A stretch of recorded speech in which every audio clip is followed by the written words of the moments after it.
Hello everyone, आप सबका स्वागत है मेरे यूट्यूब चैनल पर। तो भाई आज हम नया चैप्टर शुरू करेंगे। हमारा तीसरा चैप्टर है, इसका नाम है, देखिए इसका नाम क्या है, हम अभी देख लेते हैं। Pair of linear equations in two variables. ठीक है, इसका नाम से ही देखो, आज ये इंट्रोडक्टरी पार्ट है इसका। तो भाई पहले तो नए आ रहे चैनल को सब्सक्राइब कर लो, ठीक है भाई। तो देखिए, pair of linear equation in two variables. Pair का मतलब दो इक्वेशन है, पता चल गया भाई हमें। लीनियर इक्वेशन है यानी डिग्री इसकी 1 है, ठीक है। और दो वेरिएबल है, और जो वेरिएबल होते हैं हमारे कौन कौन से होते हैं, दो, एक्स और वाई ज्यादातर। तो यहां पे दो इक्वेशन मिलेगी आपको जिसकी डिग्री 1 होगी, लीनियर इक्वेशन होगी, और एक्स और वाई यानी दो वेरिएबल होंगी, ठीक है। अब उसके अंदर क्या क्या केस हो सकता है भाई, दो लाइन है, कोई भी दो लाइन है, एक दो, ये या तो आगे जाके कहीं पे कट हो रही होगी, या तो एक पॉइंट पे कट हो रही है, या ये पैरेलल है। पैरेलल यानी कट कहां पे करेगी, इन्फिनिटी पर कट करेगी, या फिर आप कह सकते हो ये कट ही नहीं करेगी कभी भी, ठीक है। और एक लाइन हो सकती है कोइंसिडेंट, यानी एक दूसरे के ऊपर, एक दूसरे के ऊपर चढ़ी हुई है लाइन, ये समझ रहे हो ना मेरी बात, लाइन ही चढ़ी हुई है एक दूसरे के ऊपर। तो दो लाइन जैसे एक पॉइंट पे कट कर रही है, इंटरसेक्टिंग लाइंस और पैरेलल लाइंस और कोइंसिडेंट लाइंस। अब लाइन एक पॉइंट पे कट कर रही है, इसका मतलब क्या हो गया, आप समझ जाना, इसका एक ही सॉल्यूशन है, यानी एक्स और वाई की एक वैल्यू पर दोनों इक्वेशन सेटिस्फाई कर रही है, ठीक है। और पैरेलल लाइंस का मतलब है नो सॉल्यूशन, कोई सॉल्यूशन ही नहीं है, ठीक है भाई, क्योंकि ये इनफाइनाइट पे जाकर मीट करेगी। अब जो कोइंसिडेंट लाइन है ना, ये एक दूसरे के ऊपर है, तो इनफाइनाइट नंबर ऑफ सॉल्यूशन है, ठीक है भाई। इनफाइनाइट नंबर ऑफ जनरेशन हो सकती है ये ऊपर चढ़ी हुई है एक दूसरे के, तो ठीक है भाई। अब लाइन की जनरल फॉर्म देखते हैं। पहले मैंने मान ली a1x plus b1y plus c1 is equal to 0। देखो दो वेरिएबल है x और y, और लीनियर इक्वेशन है x और y की डिग्री 1 है, पावर 1 है इसकी।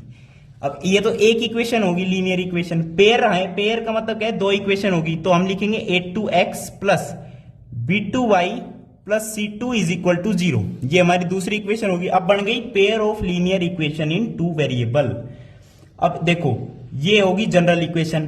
अब यहां पे क्वेश्चन में a1 की भी कोई भी वैल्यू हो सकती है, b1 की, b2 की, कोई भी वैल्यू दे सकता है आपको। अब बात हुई कंडीशन की कि वन सॉल्यूशन कब होगा, वन सॉल्यूशन यानी यूनिक सॉल्यूशन कब होगा। तो मैं आपको बता देता हूं कि भाई a1 by a2 is not equals to b1 by b2। अगर ऐसा हो गया तो आप फटाक देनी से कह देना यूनिक सॉल्यूशन। यूनिक सॉल्यूशन का मतलब है ये इंटरसेक्टिंग लाइन से एक पॉइंट पर कट करेगी और इसका एक ही सॉल्यूशन मिलेगा, ठीक है। मैं कह रहा हूं, जनकित कह रहा है a1 by a2 when not equals to b1 by b2 it means unique solution. अच्छा जी, सेकंड कंडीशन मैं कह रहा हूं a1 by a2 is equal to b1 by b2 but not equals to c1 by c2। अब क्या समझोगे इससे, no solution, no solution, no मतलब नाइन नाइन नहीं, एनो नो, नो सॉल्यूशन यानी पैरेलल लाइंस, ये पैरेलल लाइंस है यानी इसका कोई सॉल्यूशन नहीं है, ठीक है। अब थर्ड कंडीशन देखो, when a1 by a2 is equals to b1 by b2 and is equals to c1 by c2। इसका मतलब क्या हुआ, ये कोइंसिडेंट लाइंस है। इससे आप क्या समझोगे, ये डिपेंडेंट लाइंस है आपस में, तो इससे आप समझ जाना infinitely many solution, infinite number of solution. तो ये बिल्कुल बेसिक है। अब जैसे आपको एक ट्राई करके दिखा देता हूं मैं, जैसे आपका एक एग्जांपल भी है, देखिए क्या है। आपको एक इक्वेशन दे दी 5x minus 8y plus 1 is equal to 0। एक दे दी आपको equation 3x minus 24 by 5y plus 3 by 5 is equal to 0, ठीक है।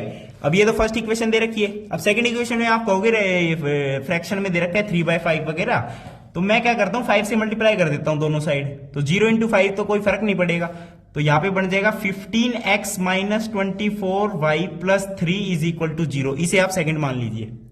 अब ये इसमें चेक करते हैं हम, इसमें क्या बनेगा, नो सॉल्यूशन होगा या इनफाइनाइट नंबर ऑफ सॉल्यूशन होगा। देखिए आप ऐसे भी कर सकते हो, यहां पे x की वैल्यू निकाल लो y की फॉर्म में, और यहां पे x को y की फॉर्म में पुट कर दो, यहां से y की वैल्यू आ जाएगी, फिर y को किसी भी इक्वेशन में पुट करो, x आ जाएगा। ये क्या होता है, सब्स्टिट्यूशन मेथड होता है। मेथड बहुत सारे हैं, इस आगे हम पढ़ेंगे। तो अभी मैं जनरल कंडीशन बताइए, तो हम चेक करते हैं। देखिए a1 क्या है 5, a2 क्या है 15, b1 क्या है -8, b2 क्या है -24, c1 क्या है +1, c2 क्या है +3। अब हम पहले a1 बाय a2 देखते हैं। a1 बाय a2 5 बाय 15 यानी 1 बाय 3, a1 बाय a2 है, a1 बाय a2। अब b1 बाय b2 देखते हैं। b1 बाय b2 मतलब -8 बाय -24, तो 1 बाय 3। अब a1 by a2 is equal to b1 by b2, ये है बिल्कुल सही है, दोनों 1 बाय 3 है। अब चेक करते हैं c1 by c2। c1 by c2 कितना है? 1 बाय 3, ये भी 1 बाय 3। अब तीनों इक्वल हो गए, a1 by a2 is equal to b1 by b2 is equal to c1 by c2। अब कौन सी कंडीशन आ गई? ये वाली condition, infinite number of solution. तो ये जब लाइन ड्रॉ करोगे, ये आपस में डिपेंडेंट लाइंस है और इनके इनफाइनाइटली नंबर ऑफ सॉल्यूशंस आएंगे। तो ये था इसका बेसिक पार्ट।